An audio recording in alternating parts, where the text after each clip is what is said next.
Каков ќе биде третманот на оловната згура од преработени акумулаторски батерии нелегално складирана близу реката Лепенец ќе зависи од наодите на лабораториската анализа која се уште трае. Проблемот ќе се решава во фази, а во првата купиштата од 500 до 600 тони опасен отпад ќе се вратат во кругот на компанијата Рецикл Екостарт, од каде дел од нив потекнуваат, велат од Државниот инспекторат за животна средина.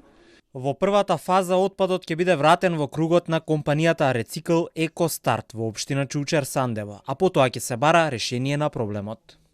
Постои опција компанијата да биде задолжена да го извезе или да го врати отпадот од каде што потекнува, но Рецикл Екостарт нема дозвола за третман на таков отпад, па доколку се утврди дека е опасен, како што министерката за животна средина Шукова кажа пред викендот дека анализите навестуваат дека е таков, компанијата што ќе го дислоцира од приватниот имот мора да има дозвола за собирање и транспорт на опасен отпад или АДР дозвола за транспорт на опасни материи во патниот сообраќај. Доколку анализите покажат дека отпадот не е опасен, тој сепак треба да се отстрани од местото и да се пренесе на друго. Оловната згура, оставена на патот кон селото Орман, не е само од Рецикл Екостарт, туку и од други компании, а во противзаконските действија со непрописното складирање покрај оваа биле вклучени уште 2 правни и 1 физичко лице, кажаа минатата недела за Телма од Државниот инспекторат